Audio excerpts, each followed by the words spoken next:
بالله من شرور أنفسنا ومن سيئات أعمالنا من يهد الله فلا مضل له ومن يضلل فلا هادي له ونشهد أن لا إله إلا الله وحده لا شريك له ونشهد أن سيدنا وسندنا وحبيبنا وحبيب طبيبنا وأولانا ومولانا محمدا عبده ورسوله أرسله بالحق بشيرا ونذيرا وداعيا إلى الله بإذنه وسراجا منيرا أما بعد فأعوذ بالله من الشيطان الرجيم بسم الله الرحمن الرحيم وبالأسحار هم يستغفرون وقال النبي صلى الله عليه وسلم أفشوا السلام وأطعموا الطعام وصلوا بالأرحام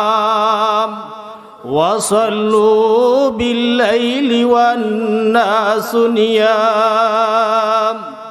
فدخل جنة بسلام أو كما قال النبي عليه الصلاة والسلام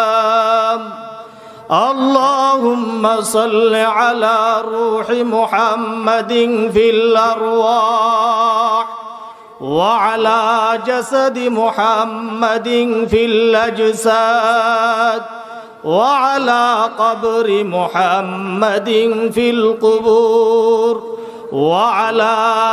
قلب محمد في القلوب الحمد لله আল্লাহ জাল্লা জালালহু আম্মা নওয়ালহু দরবারে অসংখ্য অগণিত শুকর ও সুজুদ যিনি আমাদেরকে একটি দ্বীনি মজমার মধ্যে বসে আমাকে দোয়া নেওয়ার সুযোগ করে যারা দিয়েছেন আমি দোয়া করি আল্লাহ তাআলা তাদেরকে ইহকাল পরকালে মুক্তির ব্যবস্থা করে দেন, সকলে বলে আমিন। আল্লাহ পাক রব্বুল আলামিনের হাবিব সাল্লাল্লাহু আলাইহি ওয়াসাল্লামের অসংখ্য বাণী থেকে একটি হাদিস আপনাদের সম্মুখে আমি পেশ করতেছি। আমি দোয়া চাই আল্লাহ তাআলা যাতে করে আমাকে এই হাদিসের অর্থকে পরিপূর্ণভাবে সুন্দরভাবে করার তৌফিক দান করেন, সবাই বলেন আমিন। আল্লাহ রসুল সাল্লাল্লাহু আলাইহি ওয়াসাল্লাম বলেন আফসুস সালাম, সালামকে পরস্পর একে অপরকে সালাম দেওয়া,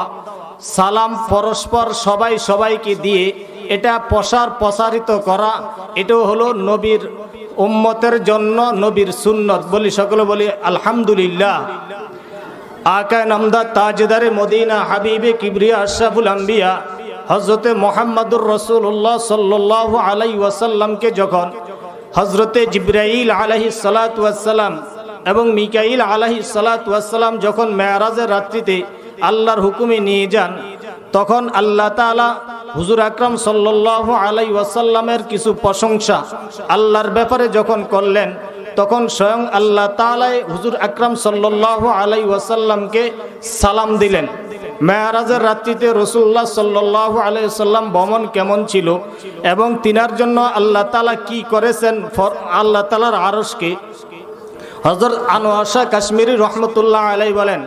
মেরাজ তো কুরসি শুদা সাবউ সামাওয়াত, মেরাজ তো কুরসি শুদা সাবউ সামাওয়াত, ফরশ কদম আরশ বরি সদর শরীরি। হুজুর আকরাম সাল্লাল্লাহু আলাইহি ওয়াসাল্লাম যখন মেরাজে গেলেন, তিনার জন্য আল্লাহ তাআলার আরশকে ফরজ বানাই দিয়েছেন। সকলে বলি আল্লাহ তাআলা তিনার সম্মানেতে এই যে আরশকে ফরশ বানায় দিলেন, এটা রসুলের আলাদাভাবে একটা সম্মান। আল্লাহ পাক রব্বুল আলামিন আমাদেরকে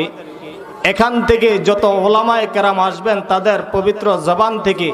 এমন এমন কিছু কথা যাতে করে বাহির করে দেন, যাতে করে আমি সহকারে সকলকে হেদায়েতে জড়িয়ে হয়ে যায়। সকলে বলে আমিন। ওয়া আখির দাওয়ানা আলহামদুলিল্লাহ রাব্বিল আলামিন।